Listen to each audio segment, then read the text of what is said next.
one.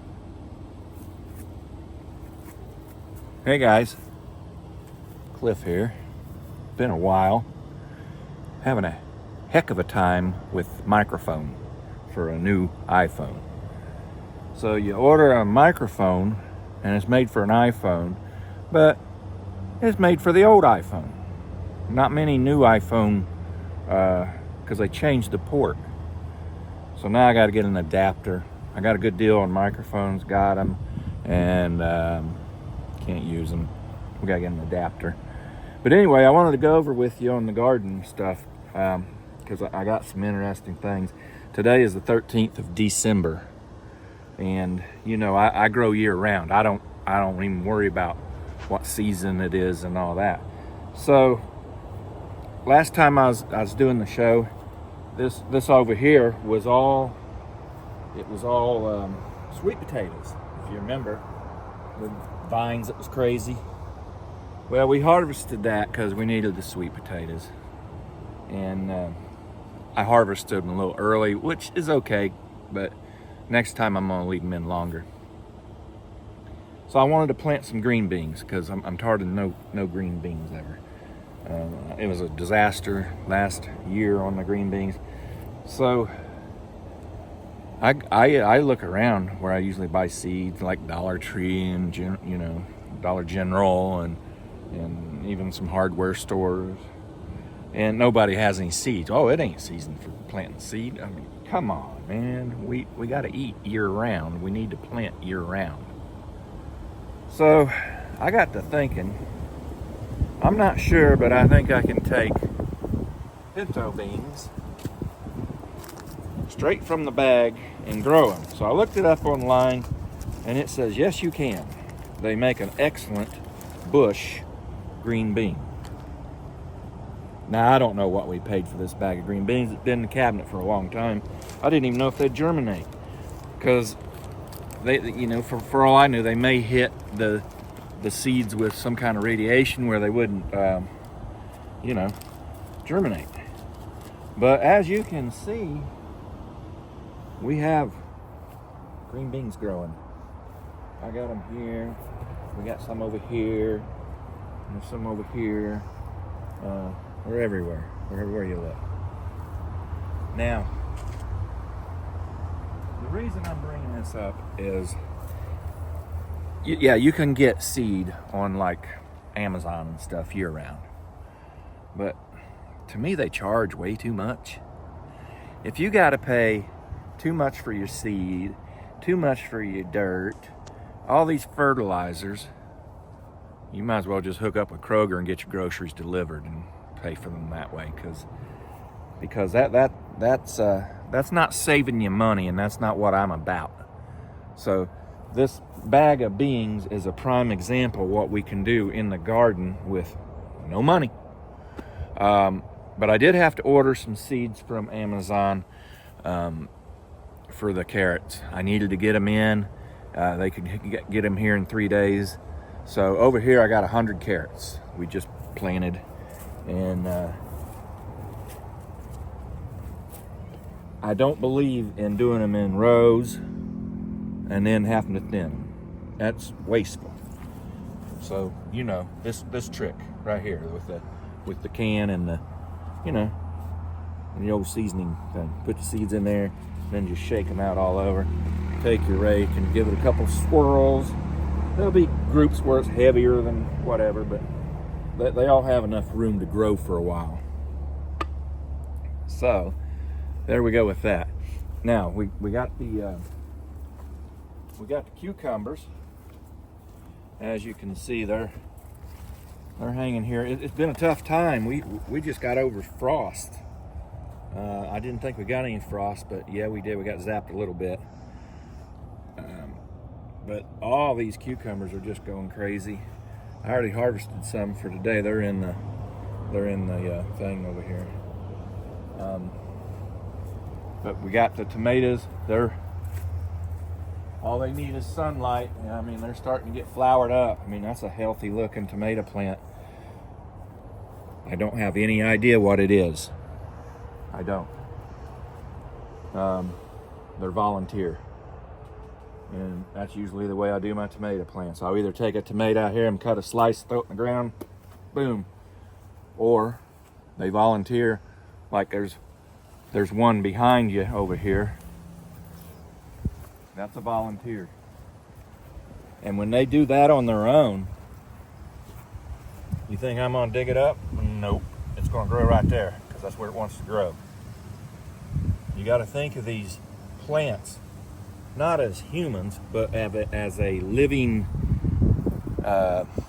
whatever, a living organism or whatever. I mean, you know, I even talk to my plants. I mean, but I don't know if that does any good. But like this watermelon right here in this pot, I didn't plant that, but it come up, so I thought I'll throw a bunch of wire around it because they go nuts after a little bit, and I'll have watermelons hanging all over this thing. So that's the way the old garden's been going. Yeah, let me show you some more things over here. We're going on our second year now on the pepper trees, and you can tell by the way the dirt has went down. I really need to empty it out and fill it up, but I'm not gonna mess with them plants. I'm gonna just put more dirt in there probably.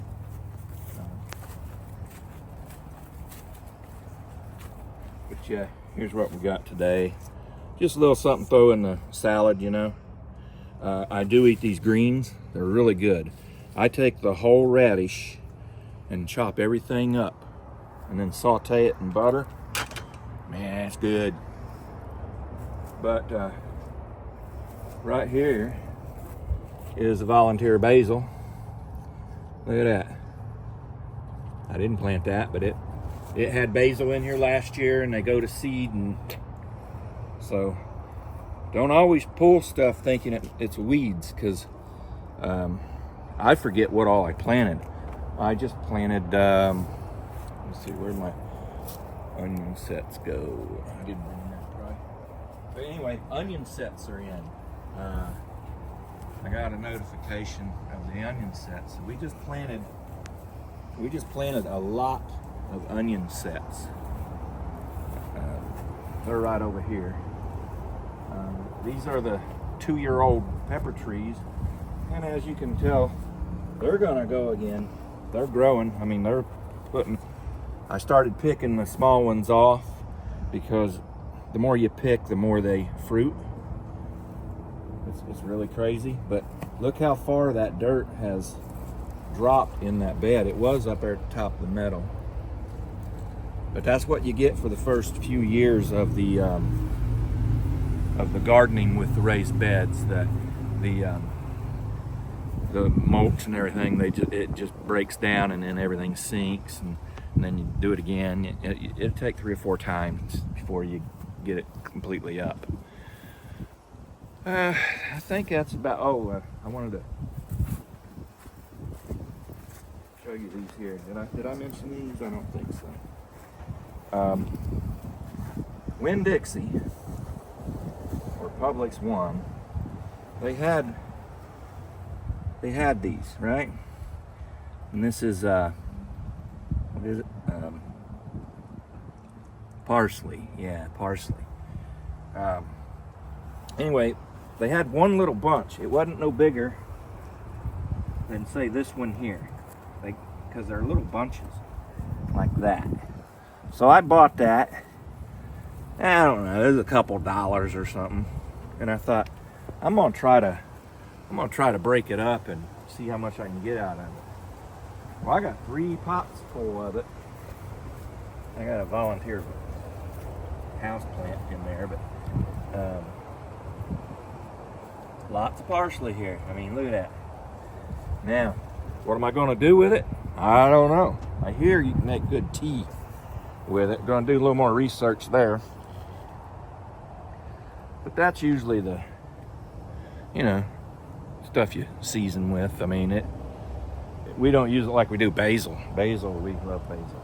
But, yeah, that's it. I guess we're all good. Hey, I wanted to mention one other thing.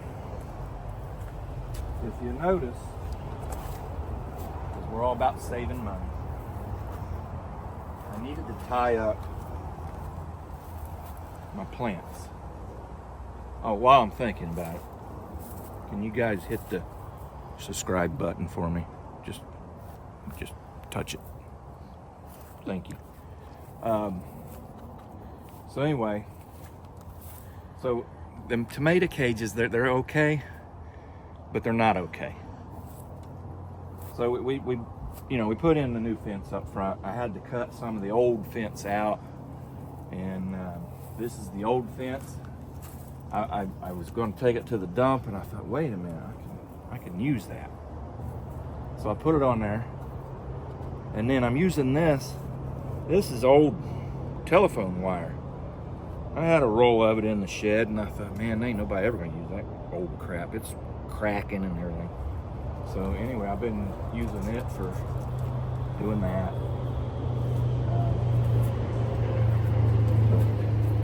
Just wanted to show you another money saver.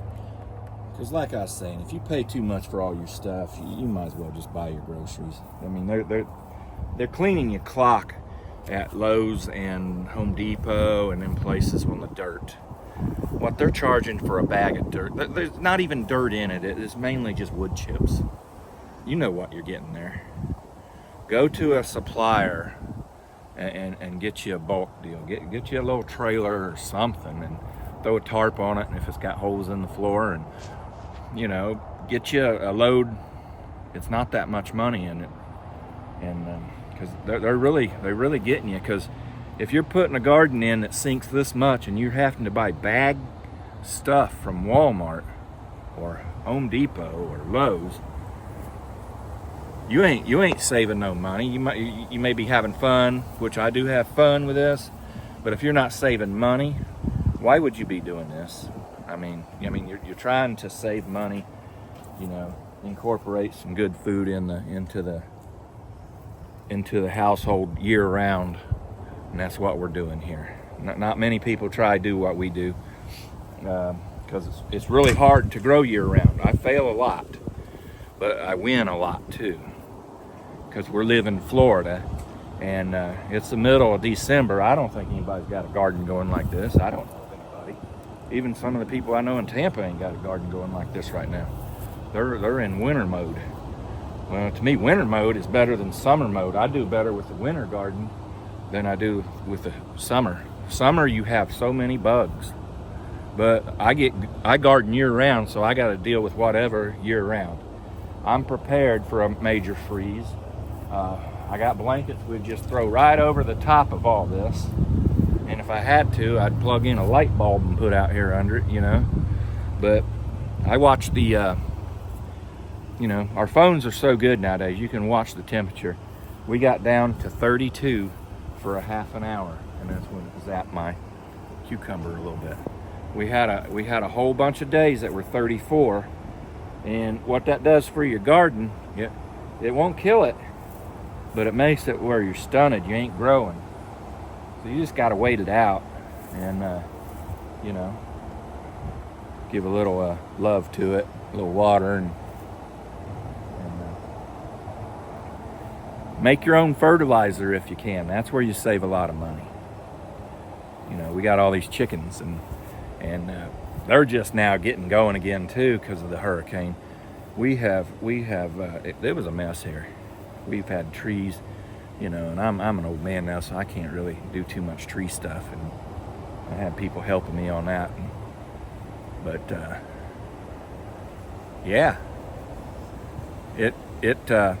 it made the chickens where they didn't want to lay. I went from almost two dozen a day down to 6 eggs a day. Man, and chickens are weird like that. If you disturb their normal living area, they just okay, I'm on strike. So that's what's going on with the chickens, but even though they're on strike, they're still making me some good mulch and fertilizer. The other thing, I should write all this stuff down.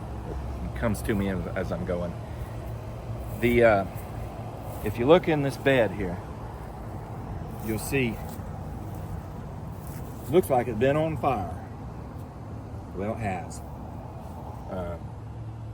You know, we put in the burn pit over here, and the benches, you know, for when we are chilling, you know, and it's a bonfire where all I burn is oak and leaves and stuff like that. No pollutants. So when I have to clean it out, I take the wheelbarrow over there, right? And I'll shovel all that ashes into the wheelbarrow. And this has all been done in ashes. And that one over there too. And some people, I read comments people make that it don't have much fertilizer value.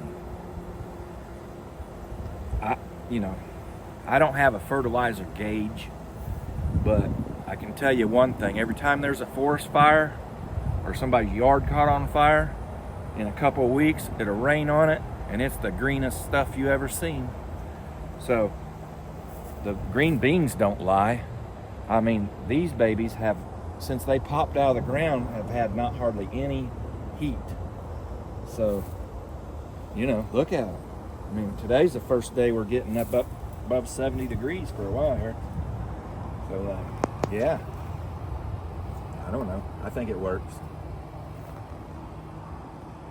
Anyway, that's the news on the farm here. Be prepared. You need to prep. You need to prep what's coming up with groceries and everything. You need to prep. That's all I'm gonna say about that. And the best thing to do, even if you're in a little condominium and all you have is a little thing outside the window, get you some of them big pots like over there, and put something in it that you can eat and grow it.